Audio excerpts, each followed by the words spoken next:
Hi there, I'm Sara Sheehan, and welcome to my podcast, Transformational Thinkers with Sara Sheehan. Today I am joined by Mark Gordon, who is the founder and CEO of Integrated Go-to-Market Solutions. His consultancy helps startups and mid-market companies turn scattered sales and marketing efforts into one aligned revenue-generating machine. He is best known for building and scaling high-performance teams, creating category-dominant messaging, and helping founders stop guessing and start growing. Mark is a true expert in his craft. He has built and sold an 8-figure mortgage company. He architected a platform that generated over $1 billion per year in funded volume. He took one company from $1 million to $30 million in annual revenue as head of sales. He's been the chief revenue officer for multiple companies, often stepping in when previous sales leaders failed to deliver. He works with founders who know they built something great, but can't figure out how to talk about it in a way that lands. Mark, welcome to the show. I'm so glad to have you here today. Awesome. Thank you so much for the great intro. And Sarah, I'm super fired up to be here and to share all the things I've learned over many years of pain with your audience. Mark, can you tell us a story of how you co-founded, built, and scaled a national mortgage lender reaching top 50 status with over $1 billion in annual volume and achieved number one customer service scores globally? And once again, let me just double click on that. That is the single highest customer service scores of any company in the world. Yeah, for that year, we were number one overall in the motor score. And so if you're familiar with how that works, 0 is considered kind of like the median point, right? So you can go be as low as negative 100 and as high as positive 100. But my favorite thing about that is that number 2 that year was Tesla. They got a 97. And so if you Google that, that was pretty cool. We were proud of it. That's an incredible thing. So talk with me a little bit about the process of co-founding, building, and scaling your company to that level. Yeah, so I just want to correct that. That's the only company that you'll hear about today that I did not actually co-found. So that one existed for kind of 30 years before I got there, but they had really completely, they were dormant at the time that I got there. And the CEO was kind of brand new to the position. He had come in and he was going to kind of rebuild it, but he did not know anything about the mortgage industry.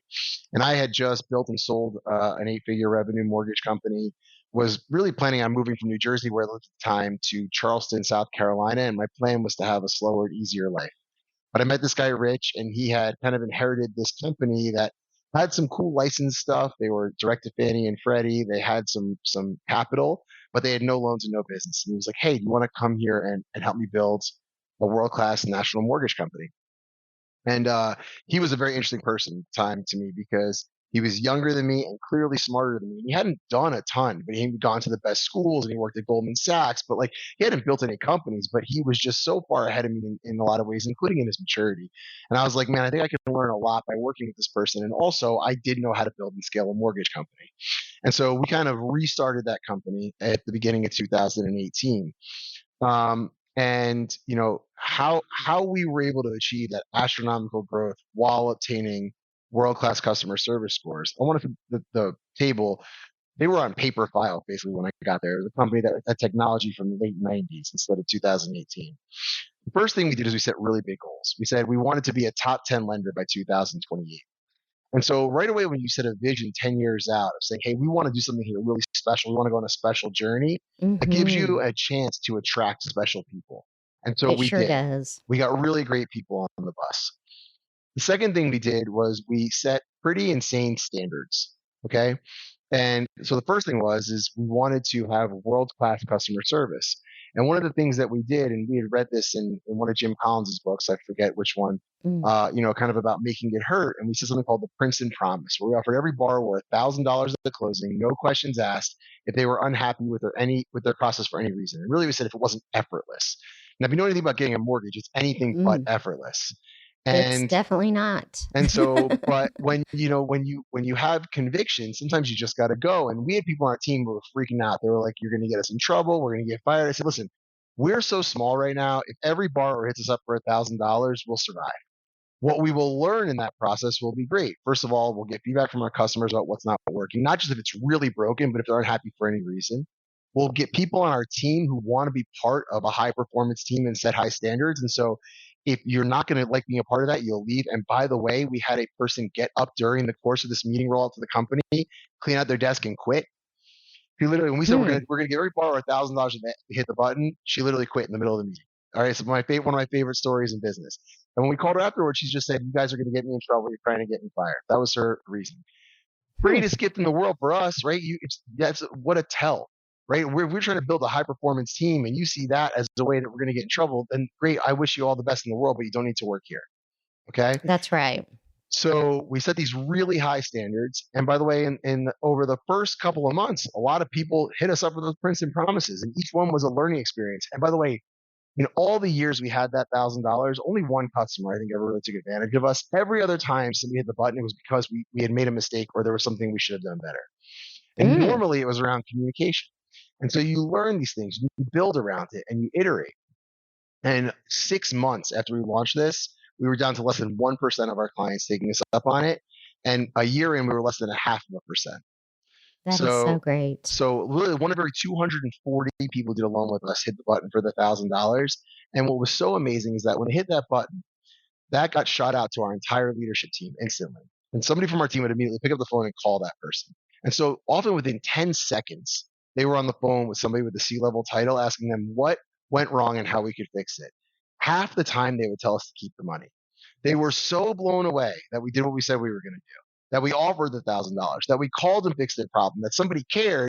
They just wanted to be heard. They were frustrated in that moment. They couldn't believe it. And so that was like a really great lesson from that as well. It wasn't about the $1,000. It was no one's listening to me. And then when they finally feel Hmm. heard, people become very reasonable most of the time. Interesting. That's fascinating. It was great. And by the way, it enabled us in our interview process to tell people about it. And so we attracted the kind of people that wanted that kind of accountability. So we set really high standards. We had a very specific culture of radical candor or radical transparency, meaning that you only want to come work here if you're trying to get better every day. If you realize you're not perfect the way you are and you want the kind of feedback that hurts sometimes because you're trying to get better, Hmm. we had these insane standards, and we got that part really right. And then the last piece of it was that because we then knew who we were and knew where we were going, so we know who we are. This is how we behave. We know where we want to go. Top 10 lender by 2028, right? We set these insanely high standards because we only attract other crazy people who are just as committed to this thing as we are, right? And then with the distribution of that messaging, right? So not only did we get that messaging right internally, but then we were able to share that messaging out with the world. And that attracted the right loan officers, but also attracted realtors who refer business to mortgage companies to want to work with us as well. Because once those Hmm. realtors realized that we were holding ourselves accountable to a high standard, that we were going to make sure every borrower That's right. had a great process, that we had the best customer service scores in the world, who are they going to refer their business to? And the answer was us.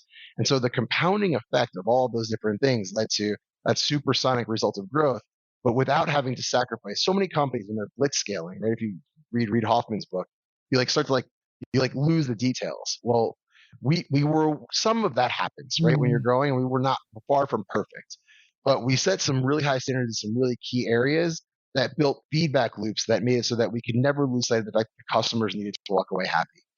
And so, Hmm. if literally 99 out of every 100 customers are saying 9 or a 10, or am I likely to recommend you to a friend or family member as a company, and you're doing mortgages for them, by the way, there's no product at the end. There's no beautiful thing. They just got their money the way they were supposed to.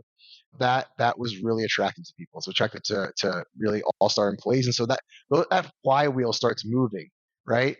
And you Hmm. set insanely high standards, you deliver on those things, people expect those things, you attract it. So that was an amazing journey. And I don't know if they'll get to top 10 by 2028, but the foundation was, I mean, those are crazy goals. We set that out that way, but it wasn't going to you know, to some other star. It was going to the moon. It had been done before. Companies had become top 10 mortgage companies within Sure. 10 years. We knew we'd have to get a little lucky and get a lot right, but we wanted to set that foundation for it. And so It's just a journey that I'm incredibly proud of, and the team that's over at Princeton now, they're the best. And so, just what it was an amazing experience I got there, and I take so much of what I learned there into the work I do today. That's an incredible, incredible story. What have you learned through your fascination with psychology, sports, business, and creating environments where motivated people thrive? Yeah, I mean, I can answer that question in many different ways, but I'll just say, I knew I wanted to make money in life, right? I knew like that part. I wanted to be able to give my family everything. Those things were very important to me early. It was very ingrained in me. And the only other thing that was also very ingrained with me is that I find human beings endlessly fascinating. What motivates people, why they do the things that they do, when we do things that are not in our own interests, when we create toxic behavior, like what is happening with us as human beings? And so I was a psychology Mm-hmm. major in college. I was always people focused and people first. And what you find is that you have two kind of worldviews that people have. One is that everyone is kind of like putting in some amount of effort in this conscious way, and they have either good motivations or bad motivations, or like they're lazy or this or that. And as I studied it more and more, those things never really made sense to me to like characterize people that way. I actually found that most people were doing some version of the best they possibly could, and that it looks like all of those things from the outside, but really it's that you don't understand their circumstances, their programming, their biology, the chemicals in their body, how they're responding to their environment, what's going on in their world. And so we make all these assumptions about people that it's like a choice for them to behave the way they behave or be who they are, whatever else it is. And I'm not trying to remove free will from people in any way. Sure. But what I'll say is that we are so much a product of our biology and our environment that I believe that you couldn't change somebody by their will, by changing their willpower to change. Right? It wasn't. I didn't believe it was. I saw it in sports. I saw it everywhere. It was like people didn't just like one day wake up and be like, "I'm gonna try harder." Right? And I think we think of it as like those like light bulb type moments. The reality is, you have to Mm-hmm. change someone's programming in their environment over at least a little bit of time that triggers different responses in their personality to behave a different way. And those things happen over a lifetime or they can happen over a few weeks. But certainly when you're trying to build a high performance team, the first thing you want to do is set a really high standard for who you want to be and where you want to go. Because what we find is that people live up to what you expect Mm-hmm. from them, right? And so, For and by sure. setting those high standards, you can bring everybody up. And so, what I notice is like, okay, wow, that person in most areas of their life is pretty average. When we put them here, they might not be the best, but they're like obviously performing better here than they do in the rest of their life. What's different about Mm-hmm. that? Well, the first thing is they felt like people believed in them where they were. And that made them believe in themselves a little bit differently. And then once they felt like they were good at something, they started doing all the extra work that comes with it because when you're good at it, you enjoy it. And so that human psychology part of it in every sense of it is always what I've been fascinated in. But what it Mm-hmm. really came down to was I decided at some point after trying to motivate everybody for a really long time, I wanted to be a motivator. And then it kind of dawned on me that I'm not really sure you can motivate people. I think the best thing you can do is find people who are already motivated or at least internally have some of the things inside them for what they want and desire, and then create an environment where they believe achieving those things is possible, right? Mm-hmm. And you've then removed obstacles from out of their way, the things that, whether they're perceived or otherwise, that they perceive as being in their way. Mm-hmm. And so, does this work for everybody every time? No. You still have to make sure you have the right people on the bus. Absolutely. But Mm-hmm. I will tell you, we've all known that we perform differently based on the environments that we're in.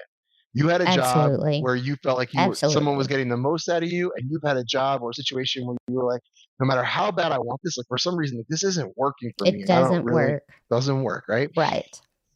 And so, how do you create a place where, for the majority of people, or at least for the kinds of people that you want to spend your life, Mm-hmm. right? That you think are going to help you accomplish your goals. How do you create an environment where most of those people are going to do the best work they've ever done?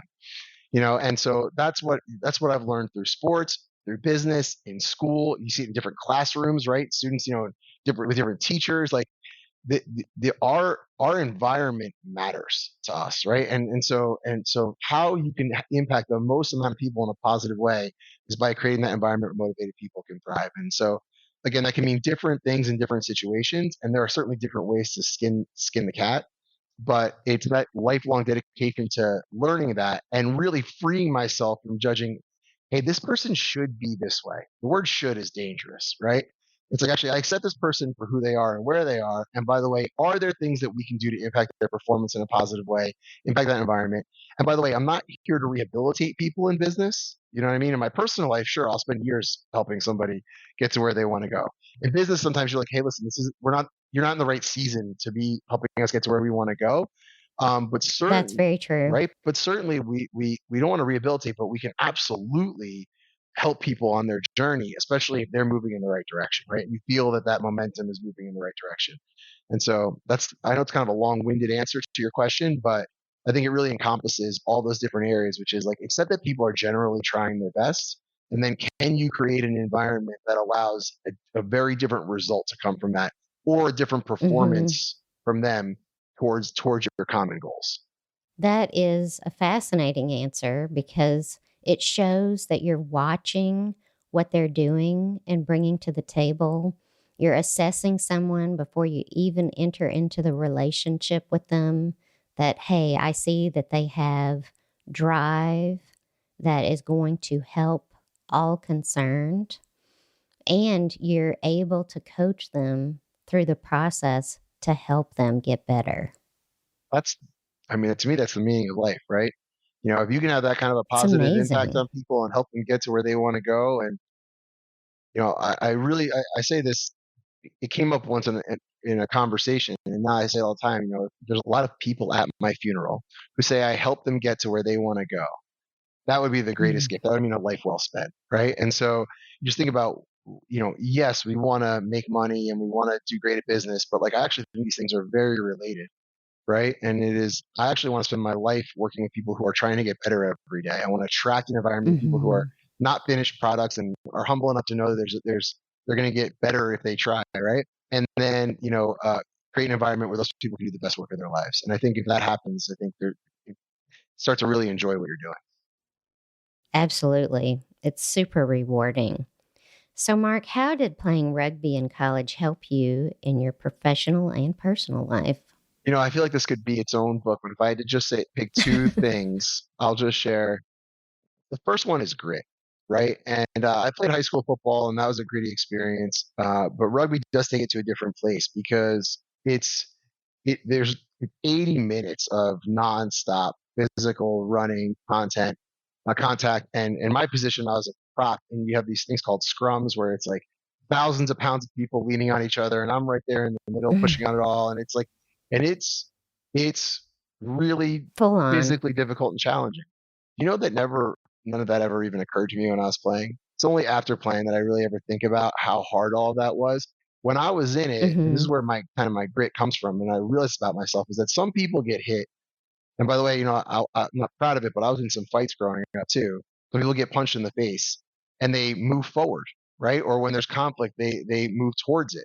I was always just wired for that, right? I knew, and especially if I was part of a team, man, I was never going to let anybody down. I had to keep moving forward and do those different things. It never even felt like a choice. It felt like an obligation, something I owed to my own soul to make sure I was never letting anyone else down in that way.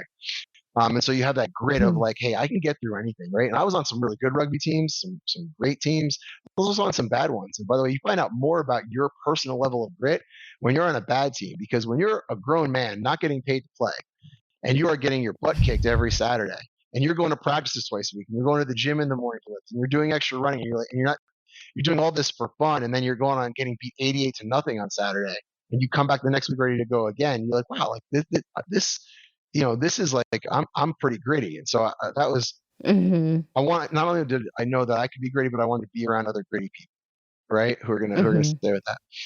And then the second piece of it is leadership. Hmm. When you're growing up playing sports, there's a coach who's the leader, and they kind of pick the other leaders.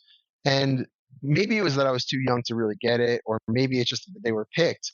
But like, it never stood out to me like why. I never really fully internalized why the people that were getting picked, or what it really meant to lead. In rugby, it was like different. Like, even if you have a coach, the culture of rugby is such that the leaders are very much chosen in sort of this organic process right? Like maybe there's a coach who eventually like appoints somebody a captain or a squad leader, this or that, but like I can't remember. I wrote about this on Facebook recently too. I can't ever remember there being a controversy over who was named captain on a rugby team. It's like everyone kind of That's knows, fascinating. you know, Very interesting. and I played on some tournament teams where literally it was the best players from every team coming together and playing together. And we would practice together for 3 or 4 days before we'd start playing games. And even on those teams, in the 3 or 4 days of like social and you would know who the leaders were. Like it just shakes Mm. out. And when I started really internalizing, first of all, where I was falling on that and where I was naturally settling into a very good place here, but maybe why these other people in these situations were seen as leaders differently than me. And I was able to really kind of analyze, okay, what are they doing differently than me? And why is that so valued? And by the way, and then you would see those same people tremendous success in their professional lives, right? Like the same Mm. people who, it wasn't the best players always, by the way, either, right? But the same players who were being picked for those leadership roles on the rugby field were being picked for those leadership roles in business. It was like the exact same things that were valued. It's like, what was it, right? And so what I learned most from rugby that I can think translates is like first, human beings, we are deeply wired to understand leadership. It's instinctual for us. Hmm. We know who the leaders are in any situation. By the way, even in a situation where it's devoid of leaders, somebody will end up being a leader. Even a situation where there's a lot of leaders, somebody ends up being the leader. And those things happen pretty fast. Like, there's a natural Hmm. instinct to it. And Hmm. so much of that comes from people's perception of aptitude, meaning, do I trust that person is going to lead us to the best results? And then do I trust that person is not going to act in their interest over the interest of the group? And so if I That's think, exactly and right. right, and so it's like, wow, like that's just so clarifying. So if you're going to go work for somebody, Hmm. you say, okay, wow, do I trust that that person is going to be able to make the types of decisions that are going to lead to prosperity for our group or our team or our company, right? And do I trust at the end of the day that that person will act in the interest of the group and not just in their own personal interest when it comes down to it? And if you have those two Hmm. things, and it really, you can't fake it. People will smell it, right? You You can't fake can't. it. Yeah. Then people are going to follow you. You're going to look around and you're going to see people following you. And conversely, whether if you don't have those things, then you can only rule through, either giving people stuff or fear, right? The carrot or the stick. And what we find in science, what we find in business is that those things wear off relatively quickly, right? They really do. It's after 6 months, you're like, man, is it worth it? And then you might stick it out for another 12 months, but are you putting your whole heart into your job? Are you trying the same way? Of course not, right? You're collecting a paycheck at that point. There's this like mutually agreed upon truce of like, I won't call you on your stuff if you don't call me on mine. Right. I want to live in an environment where we're pushing each other to do our best work. And so, now when I sit down with leaders, I'll often meet with the CEO and they'll be like, I have this sales leader, blah, blah, blah, and they're still producing. Is this the right person? First thing I ask them is like, well, cool. Like, rate them on these two things, right? Like, one, what is their attitude? Do people want to follow this person because they're going to help them get to where they want to go, right? Cool. Do they trust that this person will optimize for the team over what's good for them as individuals? The answer to either of those Hmm. two things are no, or you're not sure. Then like, there's only so much they're not going to be the leader you're looking for. And by the way, that's okay That's too. right. Keep them in the role they're in and find somebody else who can lead. But no one's going to want to follow somebody who doesn't have those two characteristics. Most definitely. I want to make one point before we move on. Based on your mention of grit and the importance of grit, grit gives you two things: resilience and perseverance at the same time. And it's a very powerful capability, attribute, skill, part of who you are. Yes, and have you read the book Grit by Angela Duckworth? I have seen her TEDx talk. Yeah, awesome, right? You know, uh, uh, Hmm. I just find it's one of those things that it's really hard to know if somebody has until you're working with them, right? Which is what makes the test so powerful that she put out, right? If you want to use it, it's like, you know, you you you it's not something you can find out in an interview, right? Like through a couple of questions, or if they're going to No, expose not at themselves to, right? all. Like, and most importantly, I see this all the time. Someone will be like, "Hey, we hired this new guy to be our new head of sales. He was the VP or SVP at so and so huge company."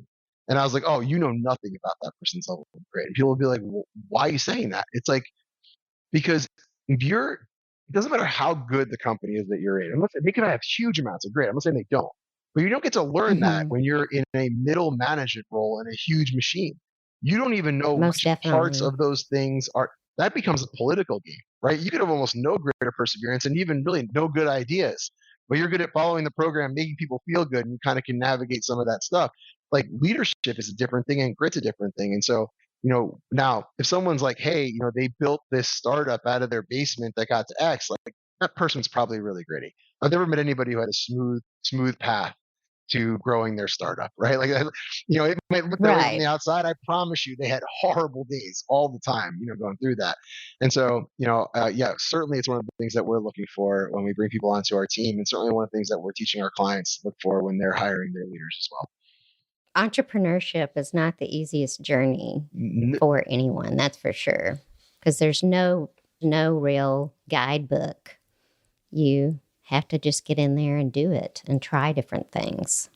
100%. I think it drove me a little bit crazy. Like when during the pandemic, I would see all this stuff online. It was like, stop working for somebody else, like go be an entrepreneur. And it's like, that's the way for some people, right? But you Hmm. better have a high level of risk tolerance, a high level of grit, a high level of being willing to figure stuff out for yourself, or that's not going to work out for you. And this idea that it was like best choice Correct. for everyone, I think was setting up a lot of people to fail and not really be self-reflective about what it takes to succeed as either a solopreneur or an entrepreneur. And yet for lots of people it's the right choice, but this idea that it was the right path for everybody, I think, is a little bit misplaced. There are a lot of people who do much better in a structured environment of like, hey, this is my job, this is what I do, this is how I have value. That's a really great place to be for lots of people. It really, really is, for sure. There are a lot of people that can't handle the unstructured nature of building and scaling a business. Completely agree. Yeah. Moving on, can you provide a couple of success stories of clients that illustrate their problem, how you helped, and the results that you achieved? Yeah, I mean, there's a couple stories that come to mind. One is I was working with a company. This always fascinates me. They hired they were like a spin-off of a very successful market making company. Okay, so the Wall Street Money Company. They hired these two guys. They do the spin-off it's a fintech solution, like a software product for fintech. And these two guys are just the best at what they do. They build a better, faster, cheaper product and it solves a problem that everybody has, right? So everybody's on this old software, these Nice. all old softwares, and they actually do something that's better, cheaper, and faster. Which, by the way, I think about my mortgage career. Never once was what I was selling until I built the company myself better, cheaper, or faster. Right? If anything, I was usually more expensive and just the same speed, and it was all commodity based. Like I couldn't even imagine what it would feel like to get on a phone and try to sell somebody something that was better, cheaper, and faster. Right? And they weren't selling it. It wasn't going anywhere. They weren't moving it. Interesting. And, so I started doing some coaching with the CEO of the company, and, none of it was adding up for me. And it wasn't until I really dug in with the sales team that I realized that the sales team didn't know how to talk about products. Didn't actually believe in some ways that they were better, cheaper, and faster, which was even more mind-boggling to me. It was like there was like this like hesitancy to like make these claims. It was like, well, how do we know? And it's like, well, I don't know. The 7 clients you guys have are telling you it's better, cheaper, and faster. Like that.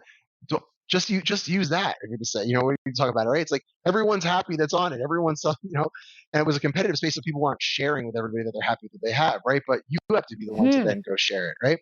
So they couldn't message it, and there was a lack of confidence, and they were doing this relationship sale thing where it'd be like you're becoming friends with all their prospects, but what it was really doing is leading them down these false pathways to thinking they had this huge pipeline of people that were never going to move over because they had these relationships, and it was like this.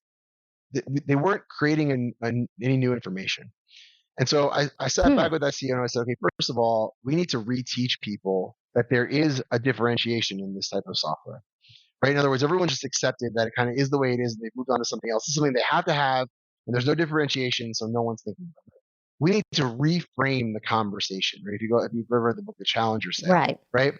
Okay, so we sat back. We said, okay, cool, great. Like, what are the obstacles? It was clearing software. I'll just say that, without giving it away. So they're Sure. clearing software. So it's like, okay, cool. Well, it's clearing are there compliance risks to having slow clearing? Yes. Are there regulatory risks? Yes. Is it a sales opportunity to have better clearing? Yes. Is it a cost savings? Oh, it can be amazing cost savings. So cool. So we have to start teaching everybody about this conversation. So then went to the sales team. We brought in some new salespeople and we said, okay, cool, let's teach people how they should be thinking about clearing. And by the way, do it with these different buyer personas, right? When we're talking to the compliance team, we talk about it this way. And we're talking to the CFO, we talk about it this way. And the CEO, we talk about it this way. And I'm not joking. They went from losing money every single month and being worried about where they were going to be to now they are incredibly profitable, growing quickly. And actually, their biggest obstacle today is that when you have a clearing software, you need to have a certain amount of capital to be able to do a certain number of transactions. You need to be able to actually cover the transactions you're doing as you're going. And so their biggest obstacle now is they have to keep raising or borrowing more money so they have the cash on hand to clear all the business they have coming in.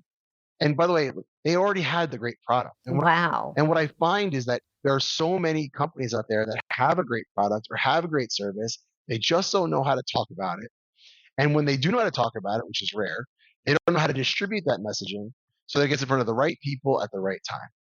Right. And that's what this whole thing is, right? Is how do we craft the right message and make sure that it's either out there so much that when it's the right time, it was also in front of people, but they're finally ready to see it? Or how do we micro target it so that they're only seeing it at the time that they're ready to see it? And how do we do that consistently to drive leads into your system? And then how do we sell those people once they get in there, which is its own conversation. But for them, I mean, we went from their obstacle being we don't know how to get people in the door to, hey, we have a waiting list because we only have so much capacity, right? That's And great. so That's very powerful. yeah, I don't think we did anything. To me, the things we did for them were very obvious, but it wasn't obvious to them. And I think it's very hard to see Hmm. it when you're on the inside. Another company that is just recently wrapping up our 4 months with, IT services company, been around for 20 years, very successful, but the founder had done all the business development for 17 years. 2 or 3 years ago, they stepped away from the business. They'd hired a multiple other sales leaders to come in and try to keep it going. They had completely failed. They hadn't signed any new clients in the last 3 years. And I came in Yuck. there and you're like, wow, okay, first of all, let's talk about your client base. So like, well, our average client has been with us for 9.5 years. Wow. Wow. Okay. That's That's average. average, right? They're like, we don't lose people. Wow. Amazing. They're like, our average employee has been with us for 8 years. Okay. So you have incredible stability on your product and services with your clients, incredible stability with your team. Then I'm like, cool. The first thing I do when I meet a new company is interview all the employees and I interview a bunch of the clients, or not all the employees, but all the core employees. And they were all like these great people who had these great stories and we're doing great work and cared and all this other stuff. And I talk to clients, they'd be like, I'm a raving fan. They saved me this money. They made this recommendation to me I didn't even ask for. They're proactive. It's like, this is incredible, right? How are you no new clients? Hmm. They didn't know how to tell that story, right? And Hmm. they'd hired the wrong. And sometimes you hire a salesperson to do a go-to-market job, and if you don't give them the right language and the right tools and the right people to sell to, like they're just spitting it out into the air. It doesn't matter how good a salesperson they are, right? And Right. so we did tons of reframes. Instead of calling them an MSP, of which there are 10,000 in this country, Right. we called them an integrated technology partner. We then shared that internally with the team and we redefined what it meant to be an integrated technology partner. Suddenly, by the way, all these guys who'd been in their same seats for 9 years and they were great people and they were a little tired. You see them perking up in their seats. They're standing there with their chest out. They're like, yeah, I'm we're proud. integrated technology partners, right? I said, yeah, you should be. Hmm. Someone ever called you an MSP? You say, whoa, we do MSP work, but we're not an MSP. We're an integrated technology partner, right? And you start to see that pride coming into it, right? So we raise the level of internally in the organization. Then we just put together some simple messaging around really the differences in having integrated cybersecurity versus add-on. So you're at very simple. Your average MSP does your IT services and then bolts on cybersecurity afterwards. What we have, and they did have this and do this, and they were passionate about it. It was authentic to them. We didn't come up with the messaging other than to hear it and tell them where they should focus. And we said, you guys have cybersecurity built into every single widget that you add into the system. It's already there. It's Hmm. integrated. And they were like, yeah, of course we do. Like, that's the most important thing. I'm like, cool, let's just sell that. And suddenly you put that information out to the world. They signed 2 clients in their first 75 days with us, big ones. They've signed 3 more smaller clients since then. Again, we're just at the end of our 4 months. But now all of a sudden we have a built out They know who their ICP is. They know what the messaging is to generate leads. They have leads coming in from LinkedIn every week. They're going through their sales process. They're hiring salespeople who have that intent. And so the machine is built because we've aligned their core four, right? And I don't think we've Mm-hmm. talked about this, but maybe we'll get to it. But we've aligned that core four so that what they're putting out into the world is what they're delivering in their team, right? We're creating an environment where motivated people can thrive. What does that mean? Well, all these guys care. They just didn't know how to move the needle anymore. They're like, what should I do? A better Mm-hmm. job with IT to generate more revenue? They didn't get it. It's like now it's like, no, we're going to tell the world you do this. And now you have to live up to it. And they were like, well, we can. We're awesome. I'm like, yes, we're all going forward. And the CEO, the new CEO came in. He was like, guys, I'm like, trust me, man, this is going to work. And then when it did, it's like everyone's starting now behind us. They have all this momentum, right? It was completely stagnant. So all this momentum. And so, those are just a couple examples of what we do, but Those are great examples. I mean, they're absolutely phenomenal. I appreciate that. You not only changed the relationship with future and current clients, but you completely re-energized the workforce. Everybody people are happier when they're striving, when they have aspirational goals. And the struggle is what makes all of it meaningful. Right. And so when you say like, hey guys, like, no, we're not one of 10,000 MSPs. We're going to be this new thing that's better. And you guys are the reason I came up with this. The work you're already doing, you guys are already better, but now we're going to get this thing to live up to. We're going to be better. We're going to tell the world about it. People need pride in what they do. Right? Right. You put on that uniform, right? It's not actually uniform, but you want people to feel like, okay, cool. Like when I come to my desk and sit down for this company, like there's a standard, right, that we're going to live up to and push it out there. Absolutely. And man, that increases employee satisfaction real fast. It really, really does. And when you have an engaged workforce, you're going to have all of your major indicators improve. Yeah, Attrition will be down, 100%. literally. Yeah, I mean, People will go the extra mile. Customer satisfaction will always be higher. it's also when you set these standards and the aspiration of where you're going, it also allows you to push decision making down to the lowest possible competency level. Because if everybody in your team knows where you're going, everybody in the team knows the standards for how they're supposed to behave, then within that, you can give them immense freedom to make decisions, to make your clients happy, to make your systems better, whatever. And so it's not just this like top down hierarchical, let me ask for permission to do this or that. It's like, no, man, like I don't want to disempower you. I don't even believe in empowering people. I believe in not disempowering them. I believe people are already empowered. Give them the information, give them the guidelines, put it together and let them run, right? And man, will you see them do great work. You just have to get out of the way. Set the standard and get out of the way. Absolutely. It allows more leaders to develop throughout the organization. And that's 100%. always, always good. And so you just referenced your core four. I'm assuming it's embedded in your 120-day go-to-market overhaul. Yeah. And maybe we can talk about that a little bit. Yeah. So excited to talk about that. So, one of the things I did a lot of coaching before kind of figured out what we did, right? Everybody's got a different situation, different kind of things they're trying to accomplish. And it was one of the hardest things in starting this business was like, okay, when we get to day, like, what are we doing for people and what are we going to tell them that we do?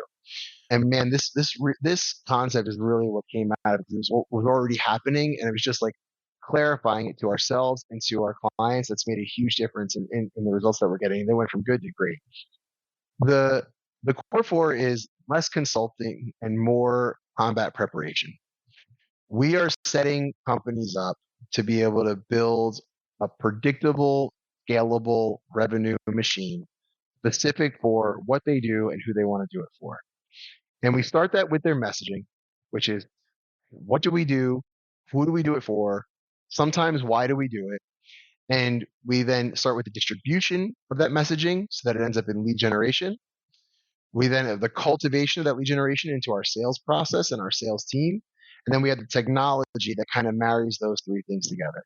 So it's messaging, lead generation, sales and sales process, and the technology that works all together. And that's the core four. What Mm-hmm. we find is that generally companies have at least one area that they're succeeding of that core four, right? They wouldn't get there. But the problem with their Mm-hmm. machine is that even if you have one of those that's really off, right? And by the way, it's almost never the technology that's off. Technology should be improved, but it's an enhancer. If you don't have the first three right, the technology won't save you, and vice versa, right? So, but you got to get that messaging right, which means we have to know what is our ICP, what's our ideal customer profile, how do we narrow that and niche it until it becomes easy enough for us to attack? How do we message it to the different buyer personas so that it feels like we're talking specifically to that person on that day? How do we distribute that messaging so that, okay, cool, they raise their hand and go, I'm interested. Mm-hmm. And then once somebody says they're interested, how do we turn them into a client? And by the way, and if they're not going to be a client, how do we make sure that they get out of our funnel as fast as possible so that we're not spending a bunch of time talking about our pipeline metrics and then never having anything turn into a sale? Because one of the worst things that happens to sales teams is that we have a bunch of pipeline in there that's never going to move forward, right? So It gets noisy. it gets noisy. I mean, salespeople are so basic in their psychology at the end of the day, which is, and except for the very best that are super disciplined and work a very disciplined process, which by the way, we try to teach. And the answer is that for most salespeople, it's never going to happen. And you can be a very successful person and still not master your discipline of the world and everything else. You have just like people with a bank account. There are some people that wake up and if they have $40,000 in their checking account, they would have a nervous breakdown. And there are some people, if they had $40,000 in their checking account today, they would spend $50,000 tomorrow until they were 10,000 in debt. We all have our psychological equilibrium for what our financial situation should be, and it's very different for all of us. It's exactly the same thing for a salesperson's pipeline. And so if you think you need to make $100,000 a year, you have a pipeline that tells you you have a good shot at that, you will spend less time doing lead generation activities and hunting for new prospects because you think the thing you need to do is cultivate your old prospects, try to get them over the finish line. And when I say, and by the way, if it's not about time, because I've seen salespeople stare at their pipeline all day and do nothing, right? Because they're human and they're like, oh, what do I got to do? I got to get people to move forward. Well, I don't need new leads because I have the pipeline right here. And so you got to make that pipeline feel empty all the time so that people are always focused on revenue generating activities, right? And so that's why people segment their sales teams in the way they do. We want to create short term urgency, even for a long sales cycle, so that people are constantly focused on the right things. And Mm-hmm. so I'm kind of getting away from myself with some of the stories, and that's who I am. One of my weaknesses, but one of my many. But when we talk about going in for that core four, it's the alignment of that process, right? It's get the messaging Mm-hmm. right, get the lead gen right, and then make sure that our sales team is working at optimal efficiency. They know how to tell the story. They know how to reframe your prospects' problems in a way that makes your product the obvious solution, right? We have to Mm. we have to sell them on the urgency of the problems they have before we try to sell them our solution for them. And then we go through that solution process to get that person over the finish line. And then one of the things that we end with is that we talk to your customer success team. I think the mood of a customer success team will tell you everything you need to know about your alignment of the core four, right? Which is that if Mm-hmm. you have a very stressed out customer success team that feels like they can never get their clients what the company said they were going to get, there's some real good indications there. If you have a customer success team that is bored, they don't have anything to work on, we can read a lot into that. If you have a customer success team that's busy but feels like they're energetic and feels like they're making a difference and the customers are happy, man, like now we have an aligned core four. Like we are in a really good place. And so there's a lot of different metrics we can look at to see if our core four is aligned. But the short answer is, and I always tell people, think about a boat where you have four people rowing. If one of those Mm-hmm. guys drops their paddle in the river, the boat just goes in circles, right? It doesn't matter how fast the other three people That's are right. are rowing, right? And so we can all row real slowly, but if we're rowing completely in sync, the boat's going to move forward and it's going to gain momentum and it's going to keep getting easier to row, right? And so that's Mm-hmm. where that alignment comes, which is, hey, we come in, it's a 4 month, getting you combat ready, building out all the infrastructure, making sure we're aligned.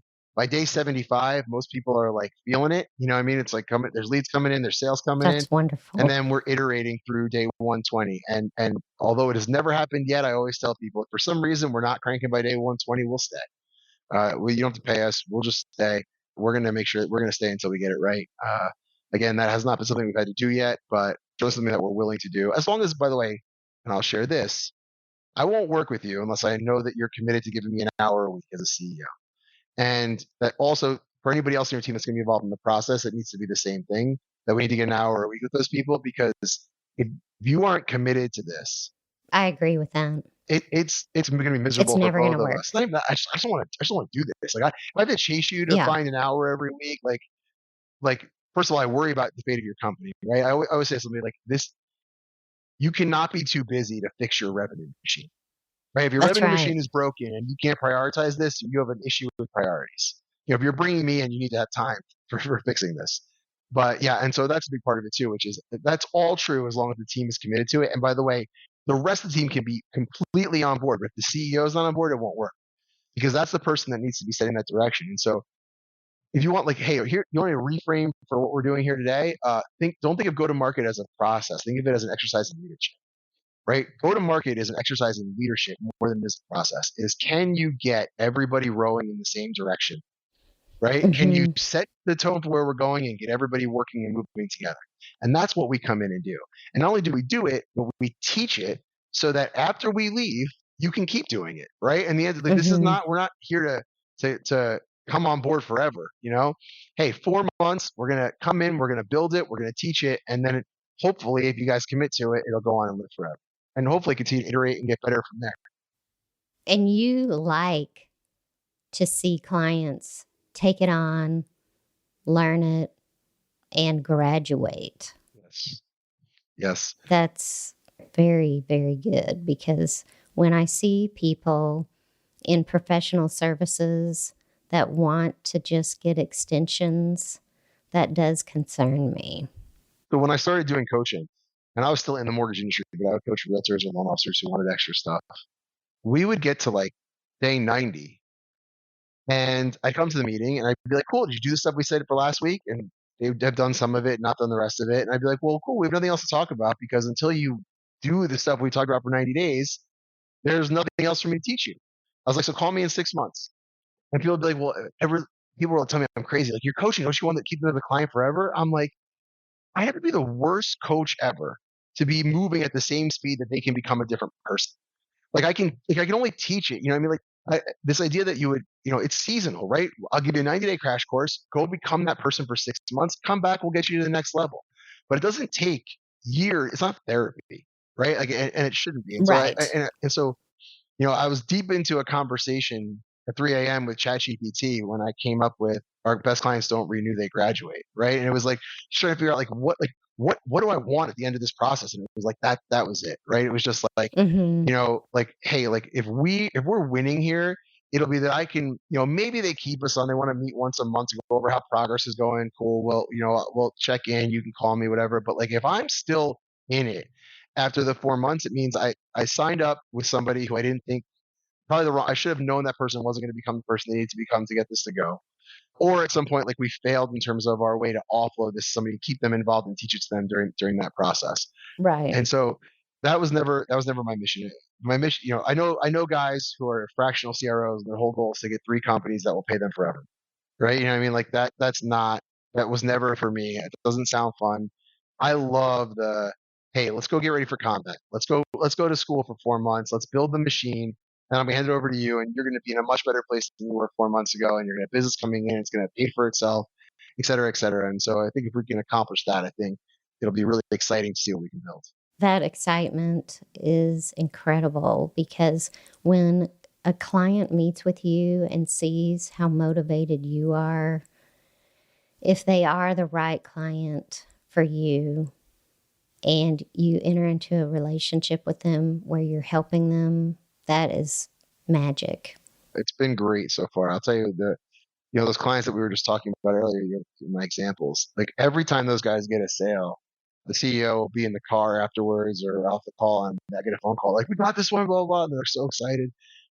Those are the best calls in the world, right? Like it's like, man, like the fact that they're still like, you just never know the impact you're going to have on somebody. But when the first thing they can do is they call you, almost like they hope I'm going to be proud of them. You know what I mean? It's like, and I am, but it's like that's such a wonderful feeling to justify to know that I'm doing what I'm supposed to be doing with my life, right? Like it's like, wow, like those people are excited to tell me about their successes, and I'm excited to hear them. That's great. You're truly living out your purpose.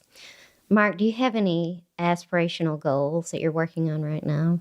Yeah, I think I mentioned it briefly earlier, but I think like if I was like to wave my magic wand 10 years from now, how did this go?